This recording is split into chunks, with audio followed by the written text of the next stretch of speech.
aujourd'hui, on va faire du macramé. Voilà ce que j'ai reçu et on va l'ouvrir ensemble. J'ai un peu de cordelette rose. J'ai un gros bloc de cordelette blanche. Débobinez votre bobine de l'intérieur. Heureusement que c'est précisé parce que sinon j'aurais tout dépeloté comme une grosse sagouine. Ouais, j'ai déjà commencé. Bon, ensuite, un petit anneau. On va faire le macramé à partir de là. Voilà pour le kit. Donc en gros, on a un tuto, de la corde et un anneau. Et on va fabriquer une jolie suspension pour plantes en macramé en essayant de pas se rater parce que j'ai pas des ressources illimitées. Voilà. Donc il va falloir que je fasse attention. Allez, c'est parti! Générique!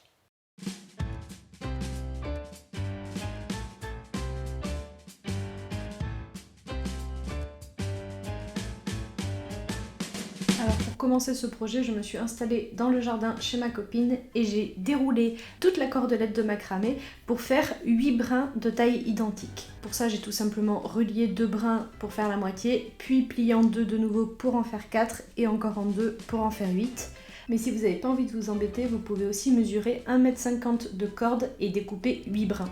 Ensuite, j'ai passé ces brins dans l'anneau en bois jusqu'au milieu pour pouvoir avoir 16 brins au final qui soient attachés au niveau de l'anneau. Donc pour l'instant, c'est pas trop dur et ça devrait vous donner ça.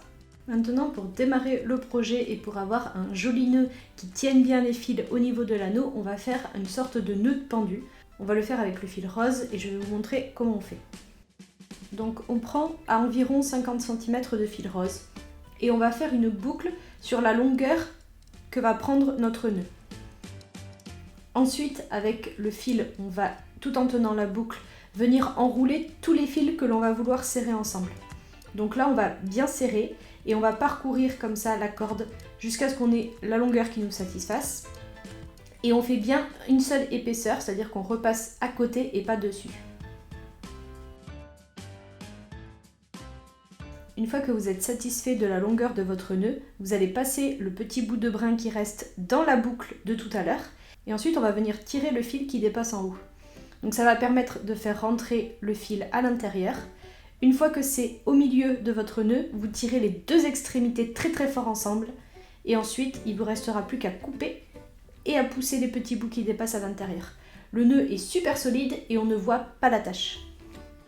Ensuite, on va commencer à nouer nos cordelettes pour pouvoir faire 4 gros brins tressés qui descendent jusqu'au bout. Pour ça, on va séparer nos 16 brins en 4 x 4 brins et on va les tresser 4 par 4 pour avoir 4 tresses de 4 brins. Donc le nœud qu'on va faire s'appelle un nœud plat. C'est la première fois que j'en faisais, donc j'ai un peu appris sur le tas. Honnêtement, c'est en faisant qu'on apprend, donc vous allez voir, ça va s'améliorer au fur et à mesure. Donc n'hésitez pas à vous entraîner un petit peu avant sur d'autres brins avant de commencer le projet en lui-même. Alors voilà comment ça se passe. Vous gardez 2 brins au milieu et un de chaque côté. On va passer le brin de gauche par-dessus les 2 du milieu, puis le brin de droite, on va le passer en dessous et à l'intérieur de la boucle. Ensuite, on va serrer gentiment en s'assurant que le nœud reste bien plat et on va le remonter jusqu'en haut. Attention, le deuxième tour, on va inverser et c'est la boucle de droite qui va se faire par-dessus et celle de gauche par en dessous. C'est ça qui va nous permettre d'avoir un nœud bien plat. Donc vous faites ça comme ça tout le long pendant 10-15 cm en alternant un coup à gauche, un coup à droite. Donc voilà pour moi ce qu'ont donné mes premiers nœuds sur mon premier brin. Voilà, c'est pas complètement droit, on va pas se mentir, mais première tentative et ça va s'améliorer petit à petit. N'hésitez vraiment pas à faire des essais et croyez en vous, vous allez y arriver. Donc je suis ensuite rentrée continuer mes nœuds à l'intérieur parce que j'étais en train de prendre un coup de soleil et j'ai ensuite continué comme ça jusqu'à 10-15 cm de longueur avant de passer aux 4 brins d'à côté. Voilà, parce que vous allez devoir faire la même chose 4 fois.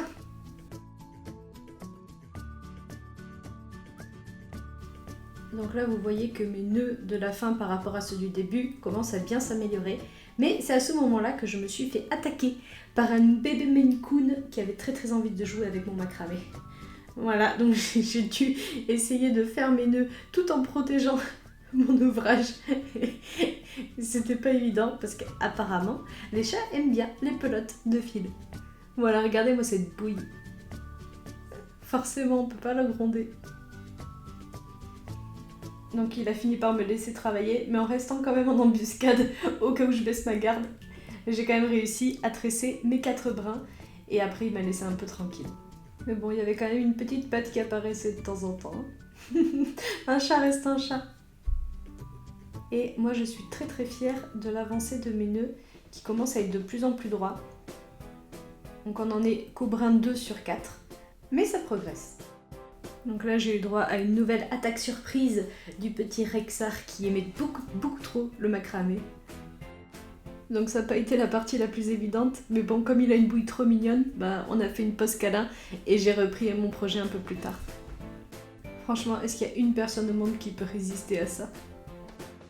Voilà du coup l'état d'avancement au soir du premier jour. Donc clairement les 2 derniers brins sont beaucoup mieux faits que les premiers, mais j'étais quand même pas très satisfaite du résultat. Donc avec ma nouvelle expérience nouvellement acquise, j'ai décidé de tout défaire et de tout recommencer. Voilà, là vous pouvez voir le premier brin que je recommence à côté de ceux d'à côté. Franchement, il est beaucoup mieux, beaucoup plus droit. C'est pas encore parfait, mais clairement, il y a du mieux. Donc ça va être plus joli à la fin. Ça vaut le coup de recommencer.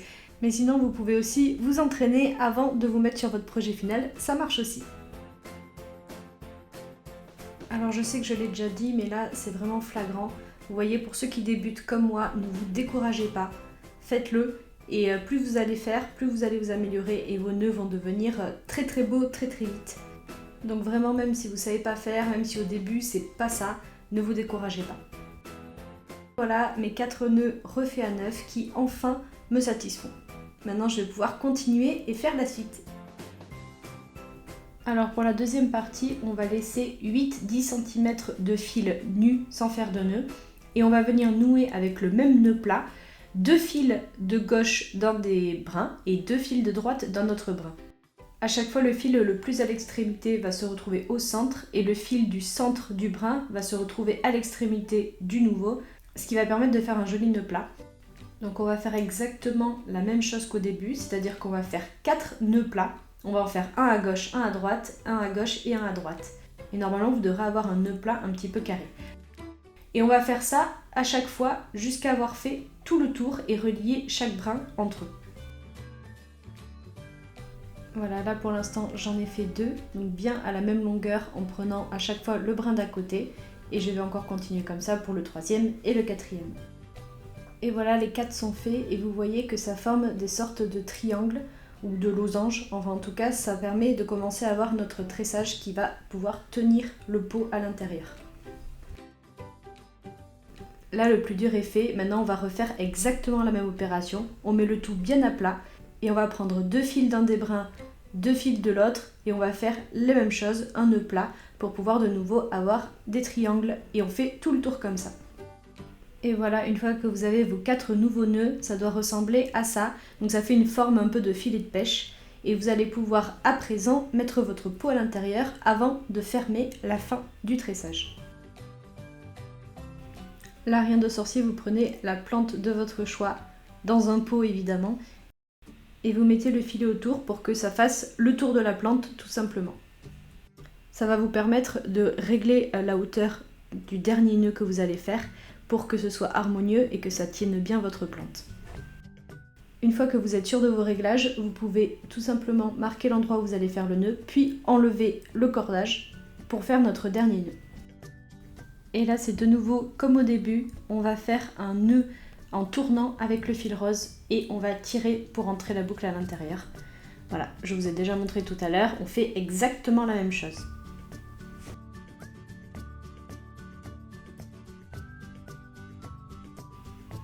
Ensuite, on remet son petit pot, on ajuste tout bien et on n'a plus qu'à couper le bas du fil et c'est terminé. Voilà, un petit coup de ciseau et vous pouvez l'accrocher. Voilà, moi du coup j'ai choisi de l'accrocher dans la chambre. D'ailleurs, si vous n'avez pas vu, j'ai sorti récemment une vidéo sur la décoration de ma chambre. Je vous invite à aller la voir pour voir le reste de la pièce. Mais voilà, ma plante est ici suspendue et j'aime beaucoup le résultat. Du coup j'ai envie d'en refaire d'autres et de mettre des plantes partout. Bon, elle n'est pas parfaite, mais je l'aime beaucoup parce que déjà c'est ma première et puis le DIY c'est pas faire des choses parfaites, mais c'est de les faire soi-même et surtout de s'amuser. Donc voilà le résultat. Voilà pour le support de plante en macramé. Donc si la vidéo vous a plu, n'hésitez pas à mettre un pouce bleu, plein de pouces bleus, envoyez à tous vos amis. Et on se retrouve très vite pour une nouvelle vidéo DIY. Bisous, abonnez-vous!